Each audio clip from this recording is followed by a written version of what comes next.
নমস্কার বন্ধুরা, আমি অরিন্দম চলে আসলাম আজকে এই মুহূর্তে বিরাট বড় একটা আপডেট নিয়ে। এবার কিন্তু জয়নিং লেটার কিন্তু আসতে চলেছে। এসএসসি যেসব 13,500 শিক্ষক নিয়োগের যে পরীক্ষাটা আছে সেখান থেকে কিন্তু জয়নিং লেটার কিন্তু ঢুকবে আশা করা যাচ্ছে। কেন, কোন সোর্স থেকে বললাম, গতকাল কিন্তু বিচারপতি কিন্তু বারবার করে কিন্তু উনি বলেছিলেন যে 26 জনের জন্য 13,000 শিক্ষক কেন সাফার করবে, তাদের কেন চাকরি হবে না।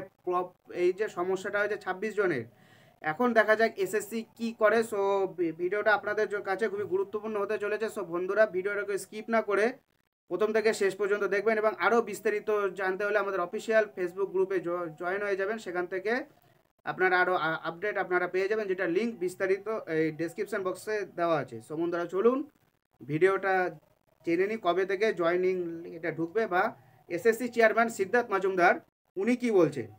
26 জনের আবেদনের কারণে 13,000 শিক্ষক নিয়োগ সম্পূর্ণ প্রক্রিয়া বন্ধ করা ন্যায়সঙ্গত নয়। বিচারপতি হাইকোর্ট, কলকাতা হাইকোর্ট মন্তব্য করেছে 26 জনের চাকরি প্রার্থীর আবেদনের কারণে উচ্চ প্রাথমিক স্তরে 13,000 শিক্ষক নিয়োগ প্রক্রিয়া সম্পূর্ণ বন্ধ করা ন্যায়সঙ্গত হবে না।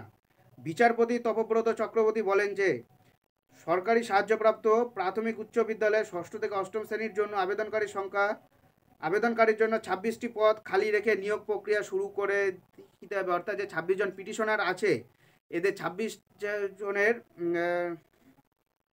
পদটা খালি রেখে বাকিগুলোতে নিয়োগ প্রক্রিয়া শুরু করে দিতে বলেছে। বিচারপতি আদালতের কক্ষে উপস্থিত আইনজীবীদের কাছে জানতে চেয়েছিলেন যে এই প্রক্রিয়াটি কোনো চ্যালেঞ্জ তৈরি করবে কিনা। তিনি স্কুল সার্ভিস কমিশনকেও বলেছেন 28 ফেব্রুয়ারি মামলার পরবর্তী শুনানির আগে আবেদনকারীদের সঠিক সংখ্যা জমা করতে হবে। তবে নিয়োগ নিয়ে আদালত এখনও আনুষ্ঠানিকভাবে কোনো আদেশ জারি করেনি। বিভিন্ন আদালতে একাধিক পিটিশনার থাকার কারণে গত 7 বছর ধরে উচ্চ প্রাথমিক স্তরে নিয়োগ প্রক্রিয়া থমকে আছে। কমিশন 2015 সালে শিক্ষকদের যোগ্যতা পরীক্ষা টেট অনুষ্ঠিত করেছিল। লিখিত পরীক্ষার ফলাফল হয়েছিল 2016 সালে ঘোষণা করা হয়েছিল, তবে নিয়োগ এখনও পর্যন্ত হয়নি। 18 অক্টোবর 2023-এ কমিশন ঘোষণা করেছিল যে তারা আদালতের আদেশ অনুসরণ করে সকল পরীক্ষার্থীদের কাউন্সেলিংয়ের প্রক্রিয়া সম্পন্ন করবে, কিন্তু কমিশন কোনো নিয়োগপত্র জারি করেনি, কারণ আবেদনকারীর একটি অংশ স্ক্রিনিং প্রক্রিয়ায় অসঙ্গতির অভিযোগ করে বিচারপতি সৌমেন সেনের নেতৃত্বে ডিভিশন বেঞ্চে চলে গেছিলেন।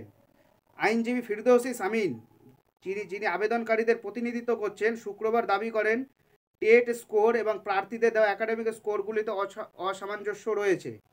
এ বিষয়ে এসএসসির চেয়ারম্যান সিদ্ধার্থ মজুমদার বলে, আদালত যা বলেছে আমরা সেই অনুযায়ী আমরা কাজ করব। স্কুল শিক্ষা বিভাগের একজন আধিকারিক বলছেন, আদালতে পিটিশন দায়ের করে শিক্ষক নিয়োগ প্রক্রিয়া স্থগিত করে বাংলায় যেন নিয়ম হয়ে দাঁড়িয়েছে। যদি আদালত উচ্চ প্রাথমিক বিদ্যালয়ে নিয়োগের অনুমতি দেয় তবে এটি ভালো উদাহরণ হবে।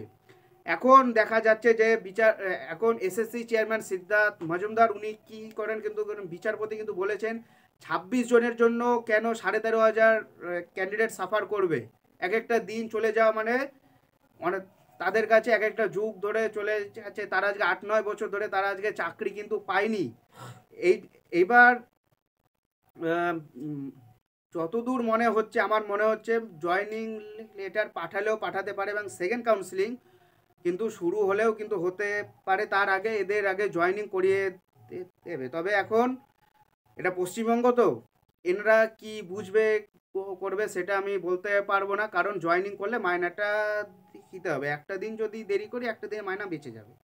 সো বন্ধুরা, এটাই হলো কি আজকেকার আপডেট। সো এরকম আপডেট পেতে হলে আমাদের চ্যানেল নিউজার অরিন্দমকে সাবস্ক্রাইব করে আমাদের পাশে থাকবেন। দেখা হচ্ছে পরের ভিডিওতে। ভালো থাকবেন সবাই। নমস্কার, জয় হিন্দ, বন্দে মাতরম।